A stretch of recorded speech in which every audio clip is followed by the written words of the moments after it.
मैं यहाँ कैथल में रहती हूँ तो मुझे पता है कि कैथल में क्या समस्याएं हैं और समस्याएं भी जानती हूँ और उनके समाधान पे भी मैं काफ़ी विचार विमर्श कर चुकी हूँ।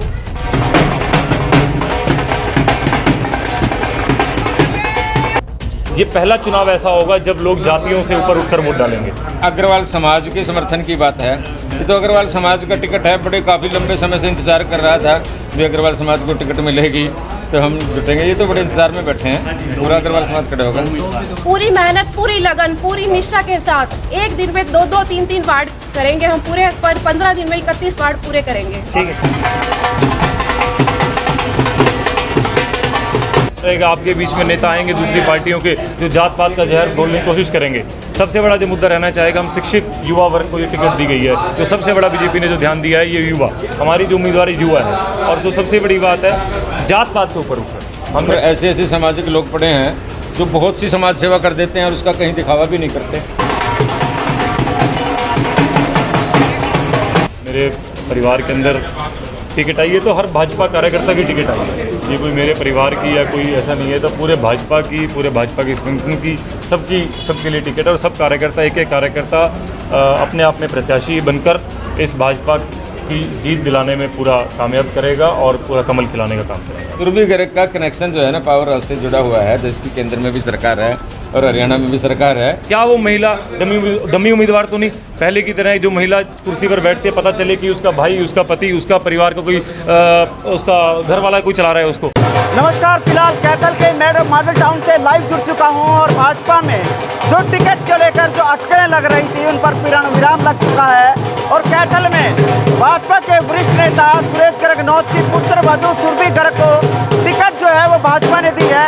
और सुरभि गर्ग के अगर पिछले बैकग्राउंड की बात करें तो पूर्व में मंत्री रहे मांगे राम जी की पुत्री ये बताई जा रही है। लेकिन फिलहाल कैथल के मॉडल टाउन की तस्वीरें हैं जहाँ पर लगातार सुरेश गर्ग के नोच पर लोगों का तांता लगता हुआ नजर आ रहा है और लगातार लोग बधाई देने जो है वो लगातार पहुंचते हुए नजर आ रहे हैं। लेकिन वहीं पर सुरेश गर्ग नोच की अगर बात करें तो पिछले काफी लंबे अरसे से समाज सेवा हितों में अपना काम करते हुए नजर आ रहे हैं और लगातार उन लोगों के बीच में जा रहे हैं जिन लोगों को वाकई में ही किसी चीज़ की ज़रूरत होती है।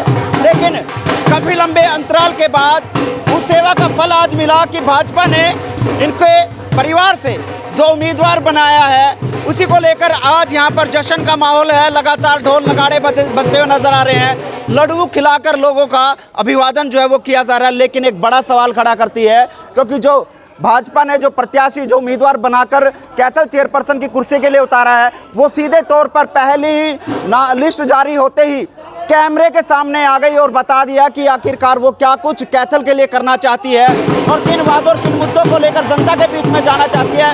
क्योंकि अभी तक कोई भी ऐसा प्रत्याशी नहीं आया जो कैमरे पर आकर सीधे तौर पर ये कह सके कि मैं कैथल के लिए ये सब कुछ करना चाहती हूँ, भले ही वो डम्मी कैंडिडेट के रूप में हो। लेकिन जो सुरभि गर्ग है वो सीधे तौर पर कैमरे पर आई और बेबाकी से अपनी बातें रखी गई।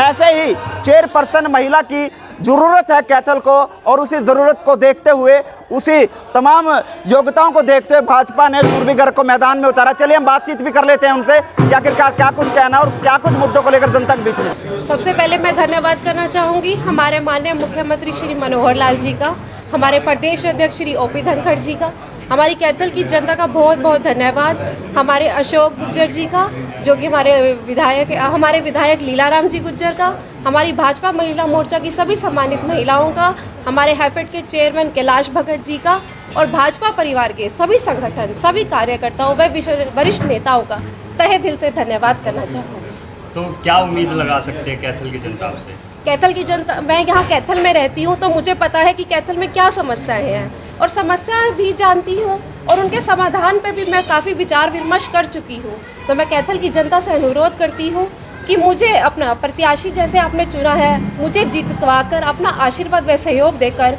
कैथल की प्रगति व उन्नति पर ले जाने के लिए मुझे अपना सहयोग दें। महिलाओं के लिए विशेष तौर पर क्या? महिलाओं के लिए भी हमने बहुत कुछ सोच के रखा है। महिलाएं जो हमारी हाउसवाइफ्स होती हैं, जैसे कि मैं भी हूँ, उन्हें बहुत सी चीज़ों का पता नहीं होता।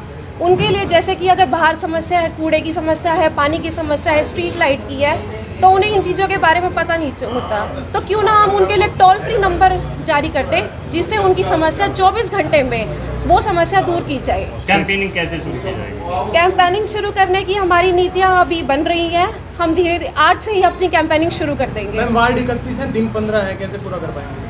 पूरी मेहनत, पूरी लगन, पूरी निष्ठा के साथ एक दिन में 2-2, 3-3 वार्ड करेंगे हम पूरे, पर 15 दिन में 31 वार्ड पूरे करेंगे। ठीक है। क्वालिफिकेशन क्या है? मेरी क्वालिफिकेशन है MCA। की बात है, मेरे परिवार के अंदर टिकट आई है तो हर भाजपा कार्यकर्ता की टिकट आई है। ये कोई मेरे परिवार की या कोई ऐसा नहीं है, तो पूरे भाजपा की संगठन की सबके लिए टिकट है। और सब कार्यकर्ता, एक एक कार्यकर्ता अपने आप में प्रत्याशी बनकर इस भाजपा की जीत दिलाने में पूरा कामयाब करेगा और पूरा कमल खिलाने का काम करेगा। किस तरह से रोड मैप तैयार किया गया है कैथल के विकास को लेकर और किन मुद्दों को लेकर जनता के बीच में जाया जाएगा? देखिए, रोड मैप तो ऑलरेडी तैयार है। आपके बीच में 2-3 दिन में हम अपना चुनावी आपके बीच में संकल्प पत्र भी ले आएंगे।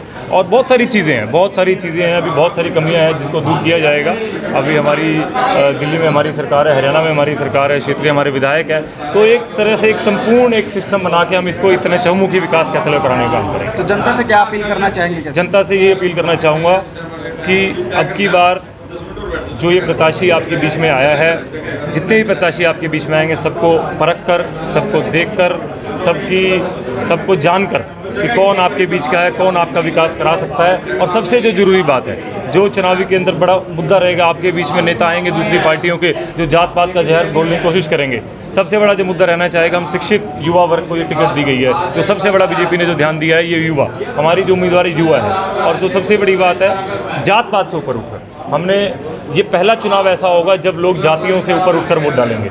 और दूसरी बात हमने ये ध्यान देना है, जो मेरी आपसे विनती है कि जो उम्मीदवार आएगा, कहीं वो उम्मीदवार महिला होने के नाते जो एक हमारी धारणा बनाई गई है, जो हमारी बीजेपी पार्टी ने तोड़ने की कहीं ना कहीं कोशिश की है कि जो ये सीट महिला रिजर्व करके महिला को टिकट दी है, क्या वो महिला डमी उम्मीदवार तो नहीं? पहले की तरह जो महिला कुर्सी पर बैठती है, पता चले कि उसका भाई, उसका पति, उसका परिवार का कोई उसका घर वाला कोई चला रहा है उसको, क्या वो महिला सक्षम है अपने आप के अंदर? क्या वो आपके मुद्दे म्यूनिसिपल काउंसिल के द्वारा उठा सके और आपकी समस्याओं का निराकरण कर सके? धन्यवाद। अब ये टिकट चुनाव लड़ने के लिए आई है, अब चुनाव लड़ेंगे और जीतेंगे।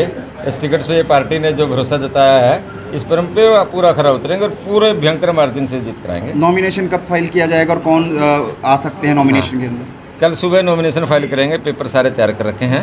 और इसमें ये वैसे पार्टी संगठन ने देखना है, जिलाध्यक्ष जी की जिम्मेवारी है भाई, माननीय सांसद जी को या और किसी बड़े नेता को बुलाना है, तो पार्टी के बड़े नेता चुनाव नॉमिनेशन फाइल कराएंगे। लोगों से क्या अपील करना चाहेंगे सुरेश जी? हाँ जी, लोगों से क्या अपील करना चाहेंगे? लगातार आप धरातल पर काम करते हुए नजर आए, लोगों से क्या अपील करना चाहेंगे?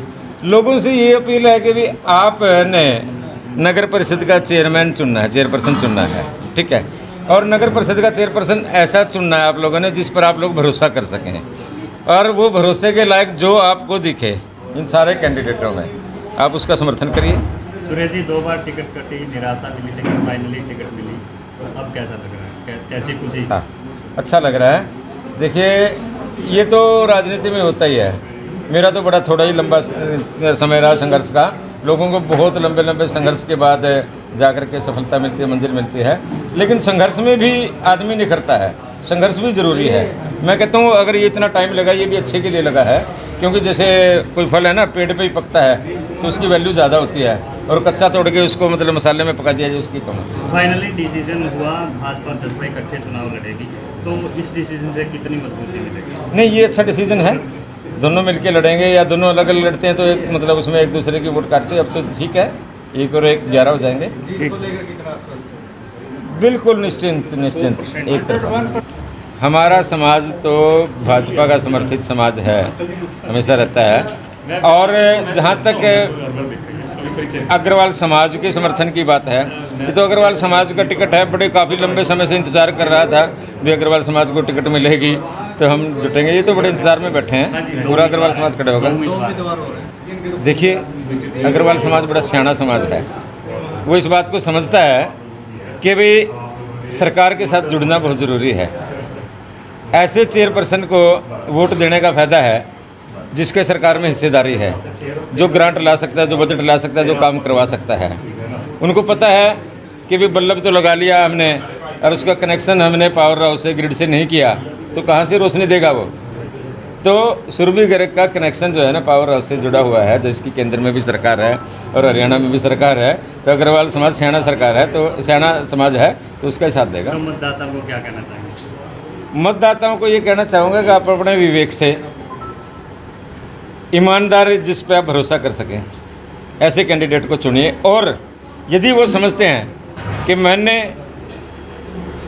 पूरी ईमानदारी से, बिना किसी दिखावे के, बिना किसी आडंबर के समाज सेवा की है, शहर के दुख सुख में मैं भागीदार रहा हूँ, मैंने रिस्क लिया है, सभी जानते हैं शहर वाले।